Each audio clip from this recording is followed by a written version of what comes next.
નમસ્તે વિદ્યાર્થી મિત્રો, ઓનલાઈન ક્લાસમાં આપનું હાર્દિક સ્વાગત છે। ધોરણ 7 વિષય હિન્દી, પાઠ 7 બઢી કહાની, જેનો સાહિત્ય પ્રકાર છે કહાની નિર્માણ।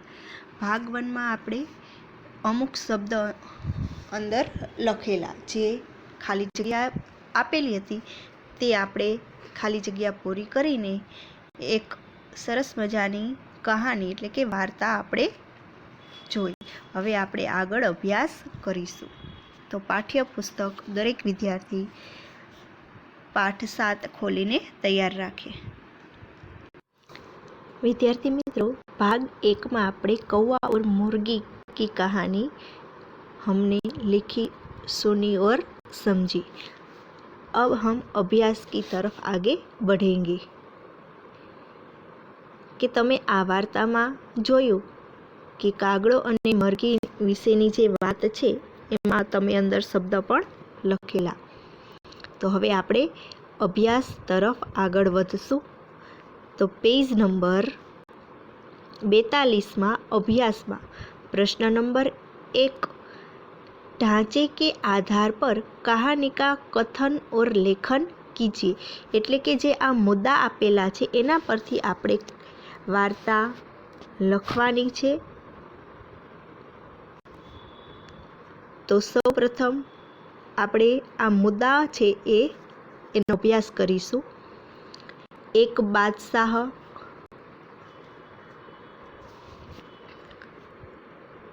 वजीर की निवृत्ति के बाद उस पद के लिए उम्मीदवार बुलवाना, कठिन परीक्षा, 3 उम्मीदवारों का बादशाह तक पहुंचना, बादशाह का तीनों को एक ही सवाल, मेरी और तुम्हारी दाढ़ी में एक साथ आग लग जाए तो क्या करोगे?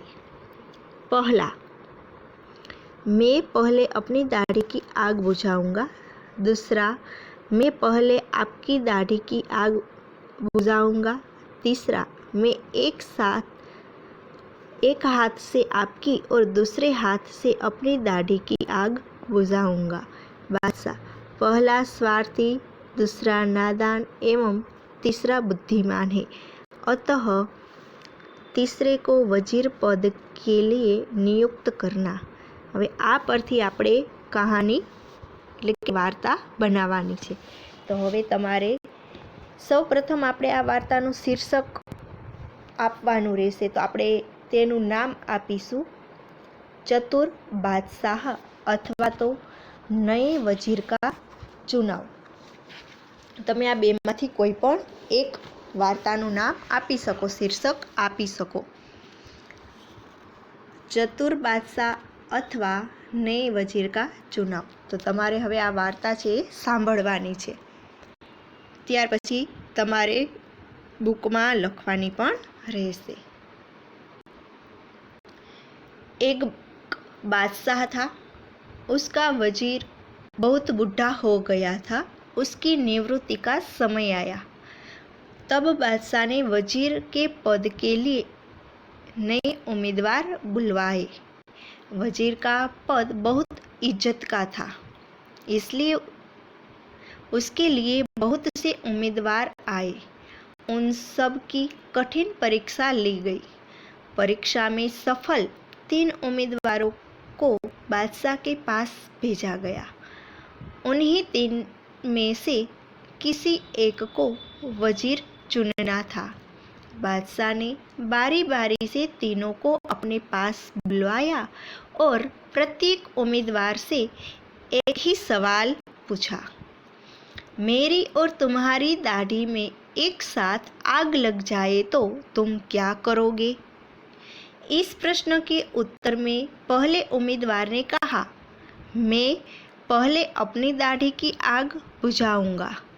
दूसरे उम्मीदवार ने कहा, मैं पहले आपकी दाढ़ी की आग बुझाऊंगा।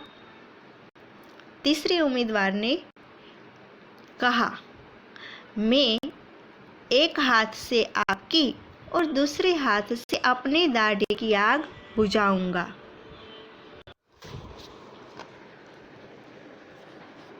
तीसरे उम्मीदवार ने जवाब दिया, मैं एक हाथ से आपकी और दूसरे हाथ से अपनी दाढ़ी की आग बुझाऊंगा। तीनों के उत्तर सुनकर बादशाह ने कहा, पहले उम्मीदवार की बात से लगता है कि वह स्वार्थी है, दूसरे के जवाब से लगता है कि वह नादान है, तीसरे के जवाब से मालूम होता है कि वह बुद्धिमान है। बादशाह ने तीसरे उम्मीदवार को ही नई वजीर के पद पर नियुक्त कर लिया। तो आ हती कहानी चतुर बादशाह अथवा तो नई वजीर की। तो तमे અહીં वार्ता सांभળી કે એક બાદશાહ હતો અને એનો જે વજીર હતો, મંત્રી હતો, એ ખૂબ જ વૃદ્ધ થઈ ગયો હતો, એટલે એની જગ્યાએ કોઈ નવા વજીરને, નવા મંત્રીને રાખવાના હતા. એટલા માટે એને એક પરીક્ષાનું આયોજન કરેલું. તેમાં 3 ઉમેદવારો આવેલા અને ત્રણેયને એક જ સવાલ પૂછવામાં આવેલો કે એક સાથે બાદશાહની દાઢીમાં અને તમારી દાઢીમાં આગ લાગે તો તમે શું કરશો?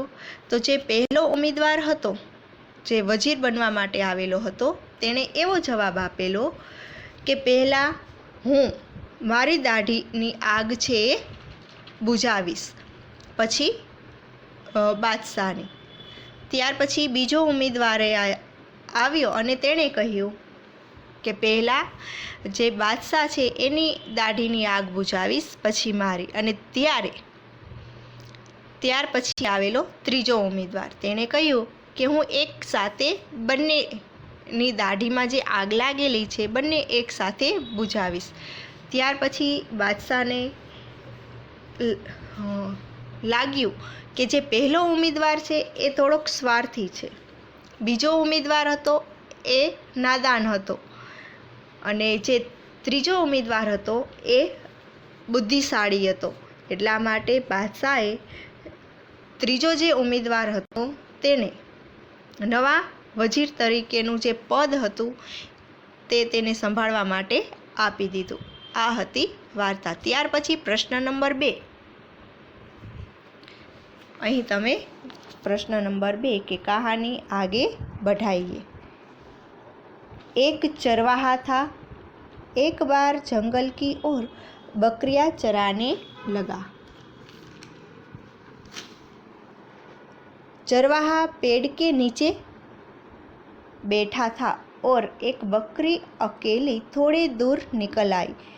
वहाँ कहीं से एक भेड़िया आ पहुँचा। उसने बकरी से कहा, मैं तुझे खाऊंगा। अब आप बकरी की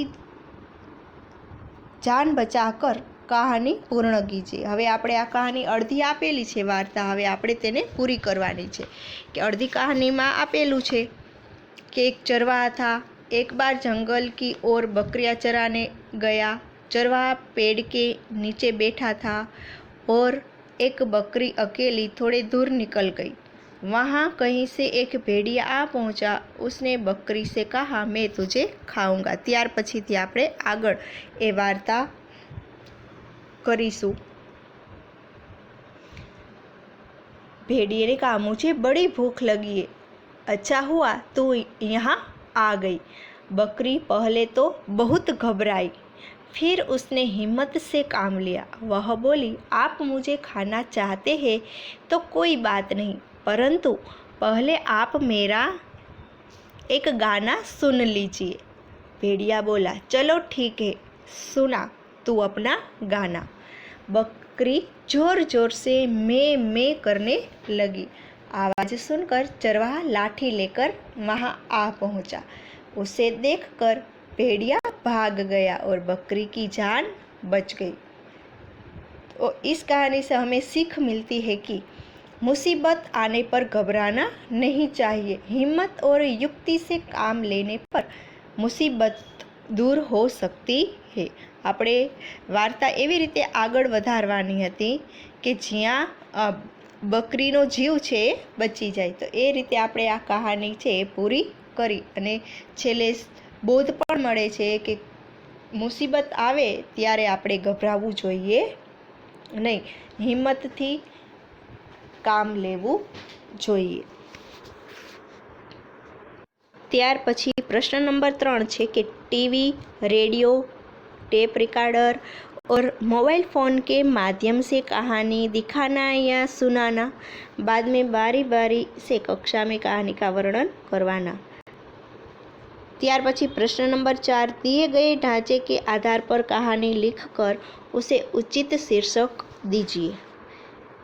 તો હવે ત્યાર પછીની જે કહાની છે પ્રશ્ન 4, 5 અને 6 એ આપણે હવે ત્યાર પછીના ભાગ 3માં જોશું. અસ્તુ. જય હિન્દ. વંદે માતરમ.